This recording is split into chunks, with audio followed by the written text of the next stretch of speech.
Hello students, আবারও তোমাদের সামনে আমি উপস্থিত হয়েছি স্বপন কুমার বিশ্বাস। তোমাদের আমি ক্লাস 10-এর অঙ্ক নিয়ে নিয়মিত ভিডিও ছেড়ে যাচ্ছি। তোমরা যারা নিয়মিত দর্শক, অবশ্যই তোমরা আমার ভিডিওটা দেখে উপকৃত হচ্ছে এই আশা রাখছি। তোমাদের এই ভিডিওতে এই পর্বে আমি আলোচনা করব সরল সুদ কষা, এসএকিউ নিয়ে, সরল সুদ কষার ওপর এসএকিউ নিয়ে পেজ নাম্বার 48-এর 22-এর 1, 2, 3 আগের ভিডিওতে ছেড়েছি। যদি না দেখে থাকো অবশ্যই তোমরা দেখে নিও। ইতিমধ্যে সরল সুদ কষা নিয়ে আরও আমি 2-3টে ভিডিও ছেড়েছি, সেটাও যদি দেখে না থাকো সেটাও দেখে নিও, তারপরে এই ভিডিওটা দেখো। এই পর্যায়ে আলোচনা করব পেজ নাম্বার 48-এ প্রথমে 22-এর 4 এবং 5, তারপরে 47 পেজের এমসিকিউ 21 থেকে 2-এরটা। এইটাকে আমি মেন অঙ্ক ভাবি এবং মাধ্যমিক পরীক্ষায় প্রায় পড়ে এইটাই চুজ করে আমি তোমাদের এই ভিডিওতে 3টে অঙ্ক পরপর করতে চলেছি। তোমরা অবশ্যই ফলো করো। ভিডিওতে নতুন হলে, চ্যানেলে নতুন হলে অবশ্যই তোমরা সাবস্ক্রাইব করো, বেশি বেশি করে শেয়ার, লাইক এবং কমেন্টস করতে ভুলে যেও না। শুরু করা যাক এসএকিউ নিয়ে পেজ নাম্বার 48-এর 22-এর 4 এবং 5 দাগের অঙ্কটা এবং 21 দাগের 2-এর অঙ্কটা। দেখো 22-এর 4-এরটা, শতকরা বার্ষিক সরল সুদের হার কত হলে কোনো টাকা 10 বছরের সুদ আসলে 2/5 অংশ হবে। দেখো 3-এর দাগে আছে কি বলেছিল, সুদ আসলের বলেছিল, এখানে কি বলেছে সুদ আসলের 2/5 অংশ। পরীক্ষা হলে কিন্তু ভালো করে পড়তে হবে কি বলতে চেয়েছে। শুধু মানে উপর দেখে নিয়ে অঙ্ক করলে অঙ্ক ভুল হয়ে যাবে।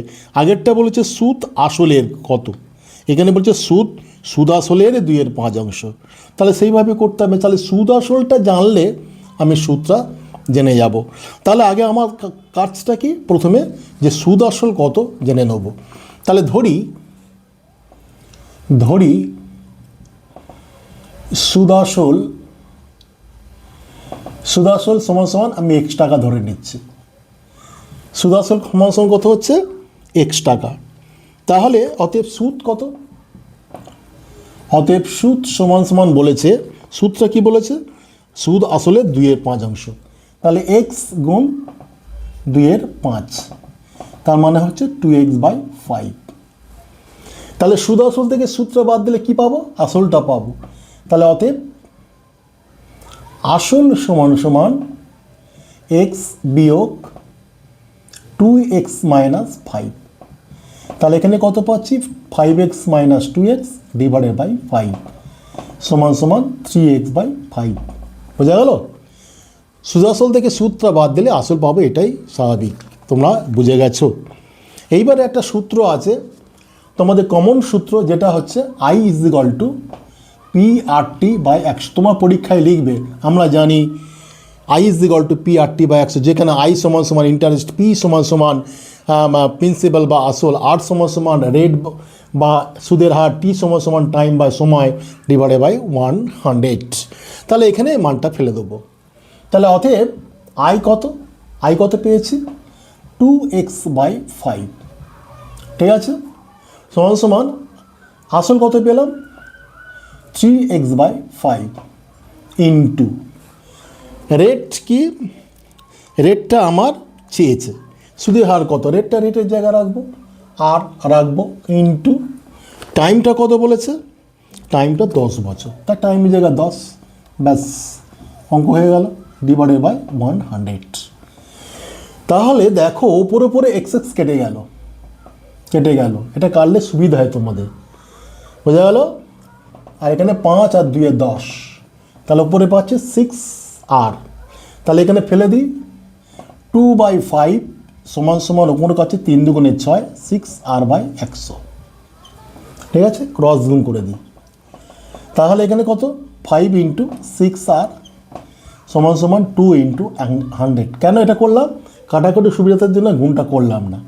তাহলে r সমান 2 × 100 ডিভাইডেড বাই 5 × 6, 3 দুগুণে 6, 5 কোটি 60, তার মানে হচ্ছে 5 কুড়ি 100, 20 3, রেট কত হচ্ছে 3 6 18, 6.23%।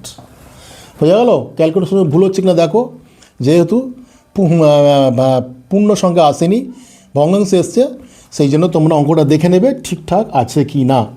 তবে অঙ্কটা হচ্ছে এই, আরেকবার দেখে নিই। 2x/5, সুদ হচ্ছে 2x/5 সমান সমান আসল হচ্ছে 3x/5 ইন্টু আর ইন্টু 10 ডিভাইডেড বাই 100। 2 এর 5 এখানে কেটে গেল, 5 দুগুণে 10, 6 আর ডিভাইডেড বাই 100, ঠিক আছে, 6.23%।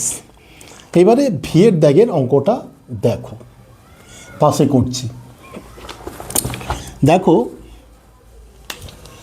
22 এর দাগের অঙ্কটা করছি, দেখো অঙ্কটা আমি পড়ছি, তোমরা বইটা দেখো। বার্ষিক 5% সরল সুদের হারে কত টাকার মাসিক সুদ 1 টাকা তার নির্ণয় করি। মাসিক বলেছে, তাহলে হারের ক্ষেত্রে কিন্তু বার্ষিকটা করে নিতে হবে।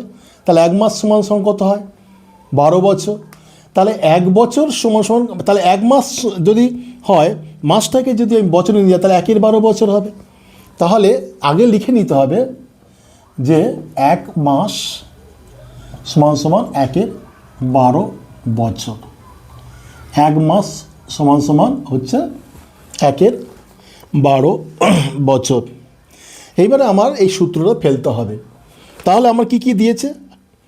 আমার দিয়েছে কি, আর দিয়েছে, আর হচ্ছে 5, আর কি আছে, কত টাকা আসল চেয়েছে, সুদ দিয়েছে কত, মানে আই দিয়েছে কত 1, আই দিয়েছে 1, আর টাইম দিয়েছে কত 1 এর 12 বছর। তাহলে আমাকে বের করতে হবে কোনটা, আসল। তাহলে পি সমান সমান কত, তাহলে এই সূত্রটা ফেলবো, এই সূত্র দিয়ে অঙ্কটা করব।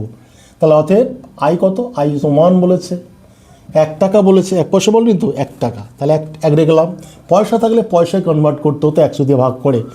তাহলে পি কত, পি চেয়েছে, তাহলে পি ইন্টু আর কত 5 ইন্টু টি কত 1 এর 12 ডিভাইডেড বাই 100। অঙ্ক তোমাদের হয়ে গেল। এটা আয় নয়, আয়ের জায়গা হচ্ছে 1, আয়ের জায়গা হচ্ছে এটা 1 ফেলবে, আই আর 1 একই হয়ে যাচ্ছে 1। তাহলে এইবারে এখানে কি করছে 5p/12, তাহলে এখানে লিখবে 5p/12 সমান সমান 100, ক্রস গুণ করে দিলাম।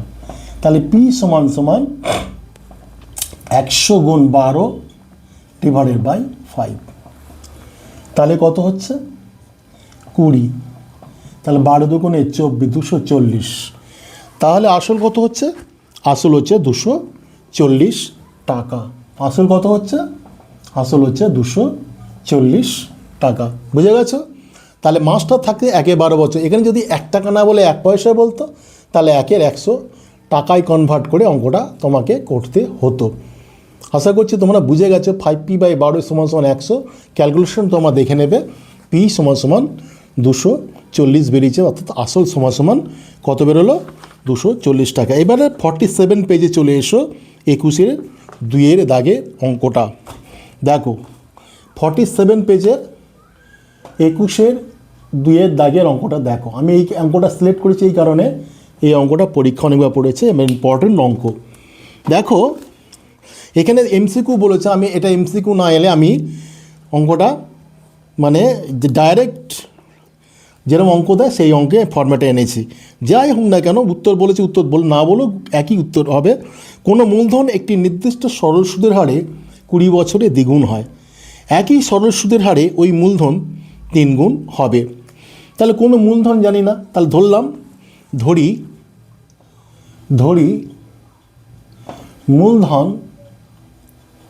মূলধন সমান সমান পি। তাহলে 20 বছরে দ্বিগুণ হচ্ছে, তাহলে 20 বছরে দ্বিগুণ হলে লিখতে হবে 20 বছরে দ্বিগুণ হলে সুদ আসল কত হবে, যেটা হবে সেটা সুদ আসল, সেটা হবে সুদ আসল সমান সমান 2 গুণ করা মানে 2p। তাহলে মূলধন পি, সুদ আসল পি, তাহলে আসল সুদ কত, অর্থাৎ সুদ সমান সমান দুটো বাদ যাবে 2p - p, সমান সমান পি টাকা। তাহলে এখান থেকে আমার এই সূত্রটা ফেলতে হবে, যে এই মূল সূত্রটা ফেলতে হবে। তাহলে অতএব I is equal to P R T, পরীক্ষায় লিখে দেবে তোমরা। আমরা জানি আই সমান সমান পি আর টি বাই 100, যেখানে আই সমান এই, পি সমান এই তোমাদের উল্লেখ করে দেবে। তাহলে এখানে সুদ কত? তাহলে এখানে সুদ হচ্ছে পি, এখানে আসল কত? আসল হচ্ছে পি ইন্টু রেট তো বলেনি, রেটটা বার করতে হবে, ইন্টু টি কত? টিটা হচ্ছে 20 বছর, ডিভাইডেড বাই 100। ঠিক আছে, 20 আর 100 কেটে গেল 5। ঠিক আছে, এরপরে এই পি কেটে গেল। তাহলে অতএব আর সমান সমান হচ্ছে 5। তাহলে সুদের হার কত? অতএব সুদের হার সমান সমান 5%। সুদের হারটা কিন্তু বেরোলো 5%। এবার পরের পোর্শনটা দেখো, একই সরল সুদের হারে, তাহলে এখানকার যে সুদের হার, সেই সুদের হারে ওই মূলধন 3 গুণ হবে। তাহলে লিখব যে 3 মূলধন হয় কত বছরে, এখানে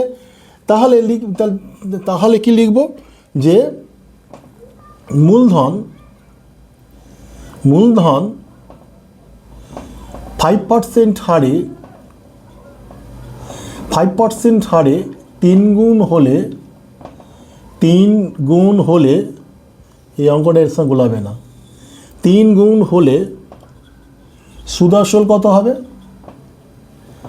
যেমন 2 গুণ হলে 2p হয়, 3 গুণ হলে 3p। তাহলে অতএব সুদ সমান সমান কত হচ্ছে? 3p মাইনাস p সমান সমান 2p। তাহলে মূল সূত্রে ফেলে দেবো। তাহলে অতএব সুদ কত হলো? 2p সমান সমান আসল কত? আসল হচ্ছে p ইন্টু রেট কত? রেট হচ্ছে 5 ইন্টু টি, এখানে সময় বার করতে বলেছে, টি ডিভাইডেড বাই 100। তাহলে এই পি কেটে গেল, পি আর পি কেটে গেল। তাহলে 5 আর 20, তাহলে ক্রস গুণ করলে কত হচ্ছে? টি সমান সমান 20 দুগুণে 40। তাহলে 40 বছরে, দেখো তোমাদের অপশানটা আছে 40 বছর। আমি কিন্তু থাম্বনেলে ডাইরেক্ট কোশ্চেনে করে দিছি, ডাইরেক্ট কোশ্চেন থাকলে তোমাদের উত্তর হবে 40 বছরে। এখানে এমসিকিউ উত্তর দেওয়া হচ্ছে সি প্রশ্নে 40 বছর। আশা করছি তোমাদের সরল সুদ কষার নিয়ে এটা শেষ ভিডিও।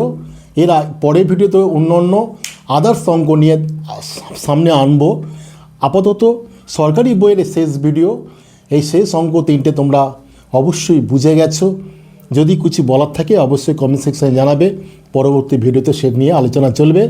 শেষ করার আগে বলি, যদি ভিডিওতে নতুন হও, চ্যানেলে নতুন হও, অবশ্যই সাবস্ক্রাইব করো। আজ এই পর্যন্ত।